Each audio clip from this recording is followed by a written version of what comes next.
Hello, TopFanRivalry followers, and welcome to Wednesday morning. It's time for College K. We are wrapping up the season. We're starting to get into tournament action. One more series this weekend. Dave, how you doing? I'm doing great, Bill. Yeah, you ready to make this happen? There's a lot of stuff that we can talk about as far as colleges are concerned. Yep, ready to go.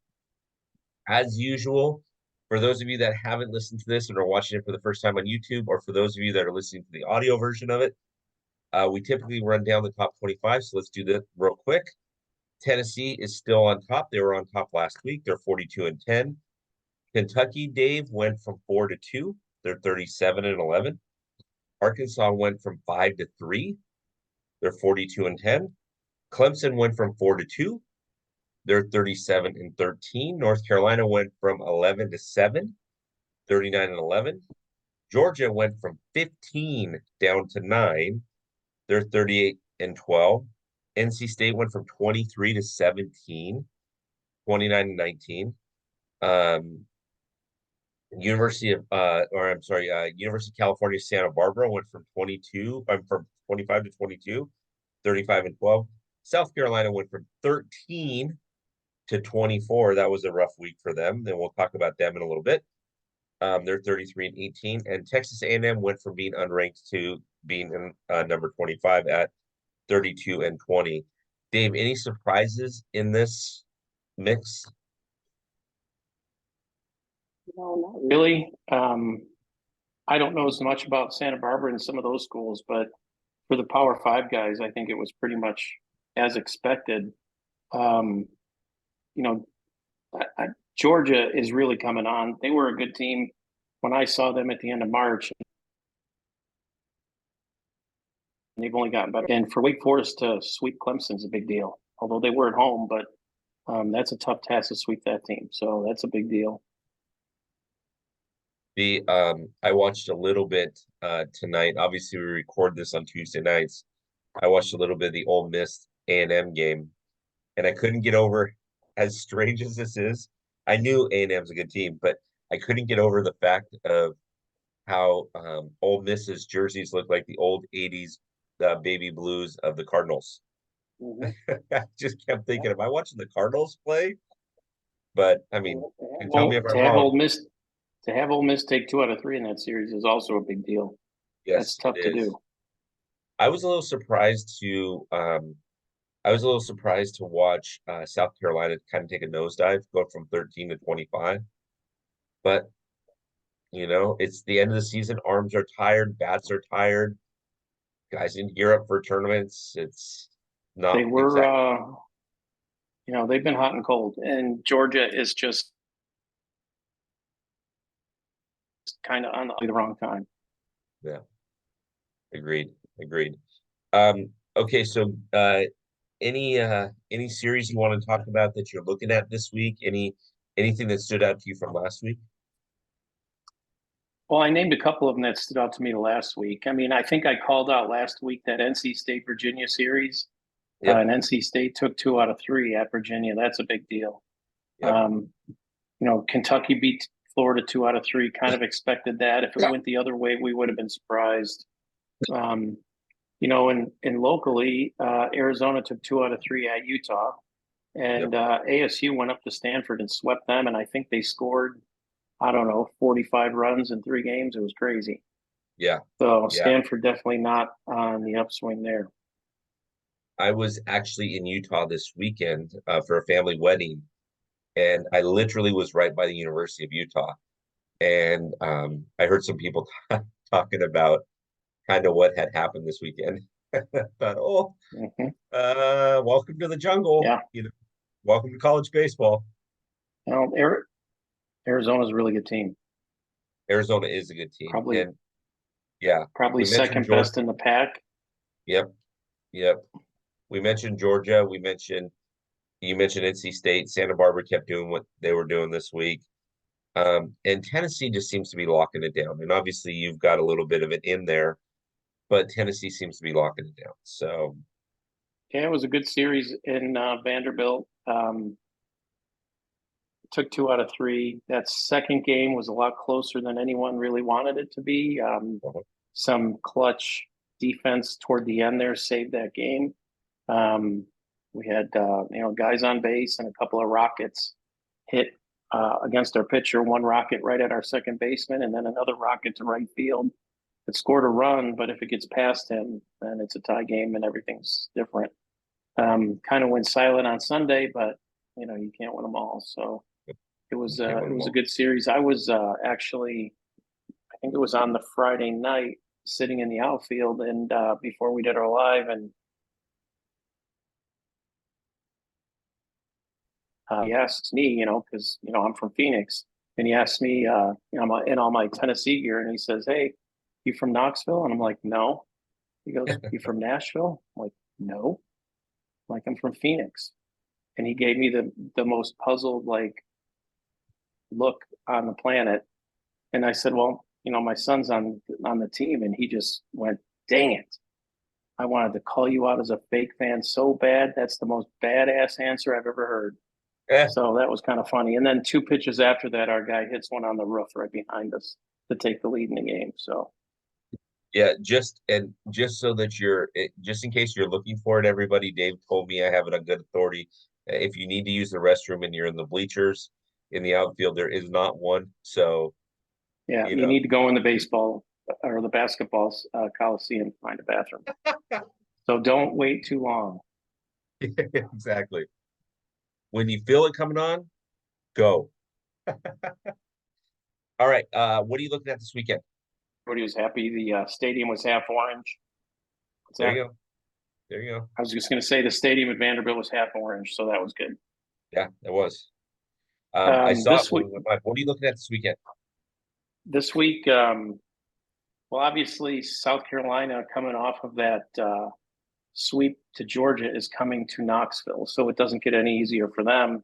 And Tennessee is still in the fight for overall regular season lead in the SEC. So it's not like they can overlook this one. They want those wins, and they want to lock down a super regional if they get that far. Yep. Vanderbilt is fighting for their lives as far as the tournament goes. They're at Kentucky. It doesn't get any easier for them. Florida's at Georgia. So that's a big one to see if Georgia can keep up this pace. North Carolina at Duke looked really interesting. Battle of the heavyweights.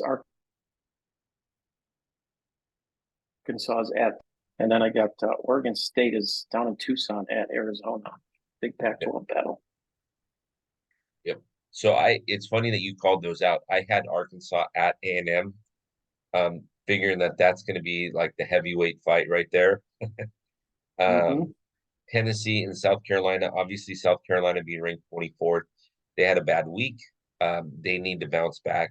And then Texas is hosting, or Kansas is hosting Texas. So Texas is trying to stay in the top 25. That should be fun. All these games are played Thursday through Saturday. There are no Sunday games anymore because now we're going into tournament play. We're watching how the tournaments play themselves out.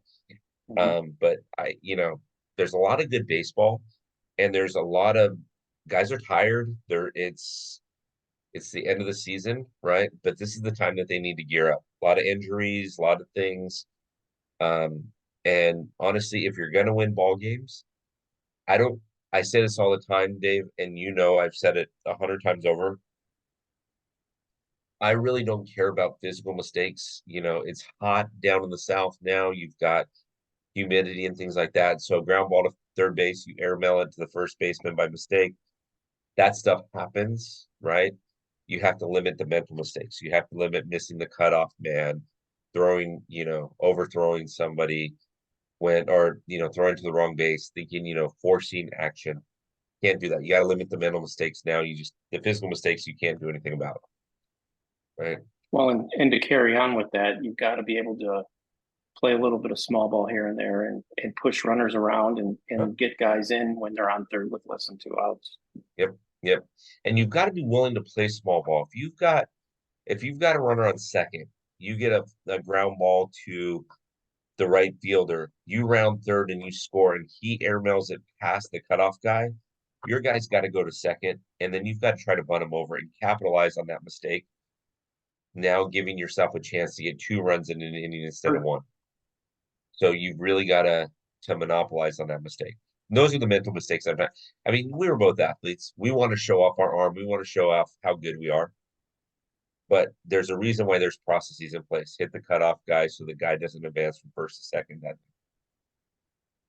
Right. 100%. Yep. Well, I got some standouts here. Please, let's do it. I know you do too. So I'm going to lead Yep. off with the hitters because I got 4 of them. Okay. Or actually pitchers. Sorry, I got 4 pitchers. Okay. Chase Burns, we talk about him all the time. 7 Yep. innings, 16 strikeouts. So 16 of his 21 outs. Yep. Jamie Arnold, Florida State, same thing. 7 innings pitched, but he one-upped him with 17 strikeouts. Crazy. I can do better. Ben Jacobs, Arizona State. This kid pitched 12 innings. I'm not sure I'm a fan of that in one weekend, but he pitched 12 innings, 8 hits, no runs, 18 strikeouts against Stanford. Oh, in 12 innings. Did he start any of those games or was that And all? then Tyler Brummer. I did not look that up, but I would imagine he probably had started at least one of them and then maybe came back in relief. But the Okay. kid from Santa Barbara, Tyler Brummer, 9 innings pitched, 4 hits, 1 run, 12 strikeouts. Yep. So he's one of the guys that helped make that happen. Yeah. And nobody talks about Santa Barbara being a baseball school. And UCI, same thing. University of Irvine.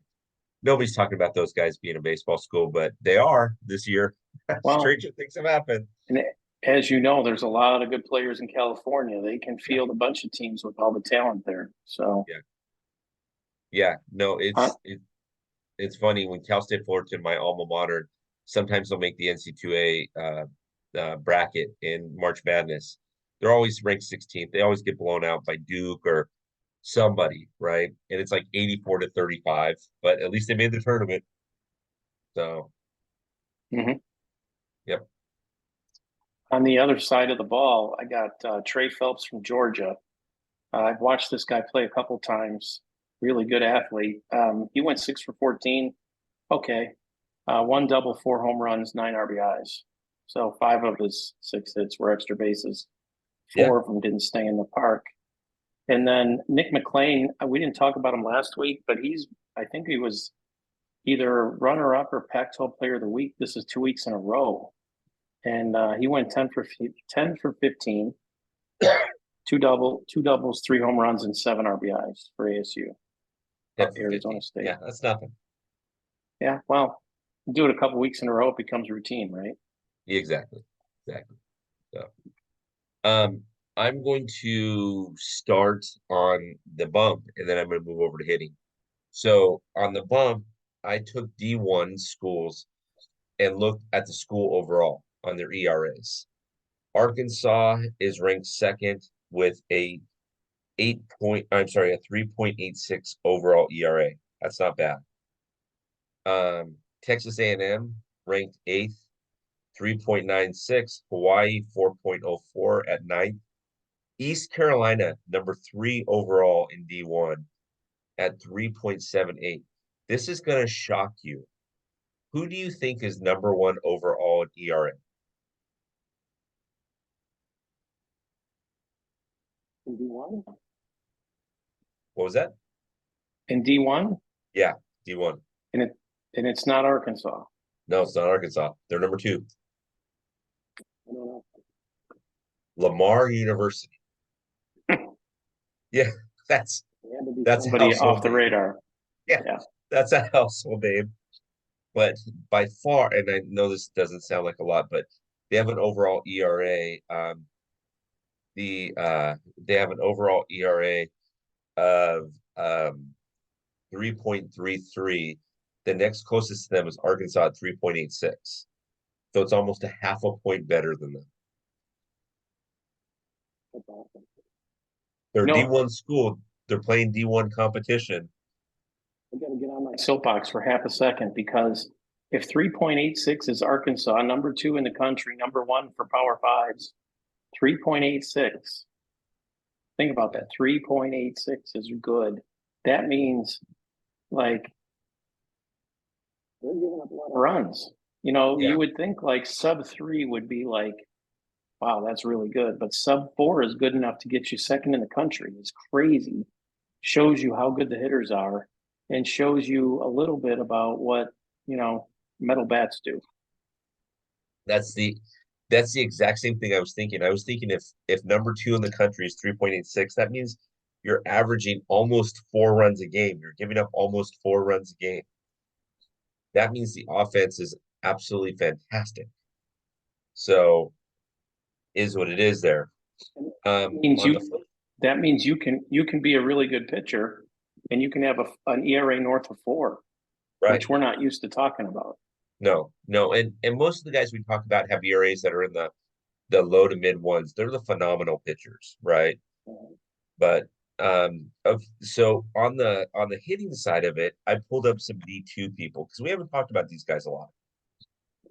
Hayden, I'm so sorry, I'm gonna butcher some of these names. Hayden Jack Kex, I'm saying that wrong. Saginaw Valley, Michigan. He's hitting a mere 490. Okay. That's I don't care if you're D2, you're hitting 490. His on base is probably about 6. Yep. I mean, it's insane. Carson Boyles from Lincoln Memorial, Tennessee, 475. Peyton, is it Lonty from California, Pennsylvania? I didn't know there was a university called California in Pennsylvania, 469.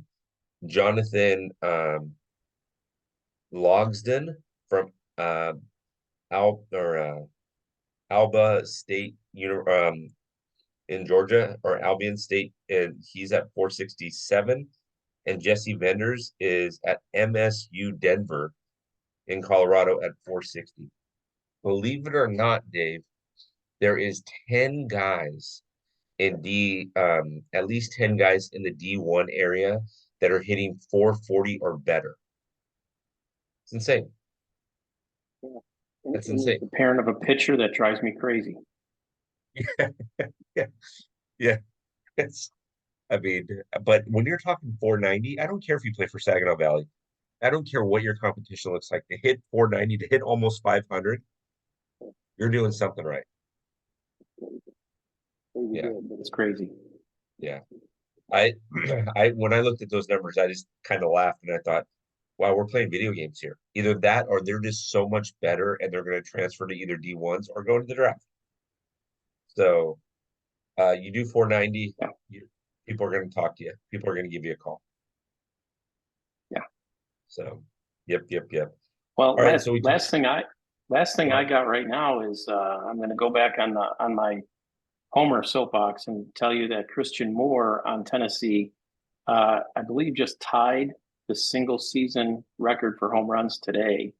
Yep. And I don't know if you noticed my hat, but there's a group there that are super fans, but they started a group called 865 Bomb Squad, and they're doing this to put some money back in the athletes' pockets. So they're doing NIL with apparel. So if you're interested in a cool hat or some NIL apparel from some of these players, 865 bombsquadapparel.com. Okay. Yeah. And we'll make sure that we reach out to them from our marketing department and see if there's something a man can do to help out or, um, within the parameters of what the NCCA wants to give you. I can tell you this. I'm the only I'm the only guy in Arizona with this hat. There you go. I love it. I love it. I love it. Well, Dave, we talked about top. So for those of you that are listening to this that have never heard our show, because it typically is in our locker room, every week Dave and I go through the top 25. Then we talk about the games that we liked this last week. Then we talk about games that we're paying attention to. We talk about standout performances. Go into the locker room, get yourself locker room access. Use the code college, all capitals with a K, actually KOLLEGE, and that'll get you 10% off. Yeah, it's right behind you. So that'll get you 10% off the locker room. These are going to be on YouTube for the next couple of weeks. And then, like Disney, they're going away. They're going to go back in the vault. Take a listen. Tell us what you think. Write us a comment. You're welcome to to send anything, to our Instagram page, feel free to send it to Megan.TopFanRivalry. But yeah, Dave and I are giving you the best that we possibly can from a college perspective, and sure hope you enjoy it. Dave, I look forward to this every Tuesday night. To me, it's fun. So Absolutely. The only other thing I'd add to that is, if you're an MLB fan and you're wondering, am I into college or not? The kids we're talking about are going to be your draft picks this July. yep, You're going to look at your team in a year or two and you're going to look and go, wow, I was following that kid when he was in college. Look at him now. yep, So it's really fun to follow these kids and all of a sudden seeing pop on the radar in the draft and in the MLB. So yeah. that's one of the things I love about it. Yeah, I'm not gonna lie to you, Dave. I do too. I love following these guys. I love seeing what they're doing. I love the interaction with them. To be able to, when I'm watching a game and saying, "Oh, we just talked about A&M," and "Oh, we just talked about this guy." It's a lot of fun. So let's just keep doing it. We're having a good time doing it, and it's and you're a White We'll have Sox probably fan. a little bit of a preview of the What's that? next week. We'll probably have a little preview of the conference tournaments. Yep. And you being a White Sox fan, I'm sure college baseball is a lot more fun to watch for you than the White Sox. Had to throw that in, eh? Hey, listen, I struggle between the world with the 2024 world champion Los Angeles Dodgers and college these days, Yeah, right? well, and if I'm not watching the White Sox, which they do a lot more losing than they've done in a while, but then I have to root against the Cubs, so I have to root for whoever they're playing. So it's just easier to watch college. There you go. Easier to watch college. All right, my great and good friend. Let's do it again next week. Have a good one, all. Enjoy. Make sure you're Yeah. subscribing to the YouTube channel. Make sure you're following us. Use that college discount, and we'll talk to you soon. And the hat. Yep.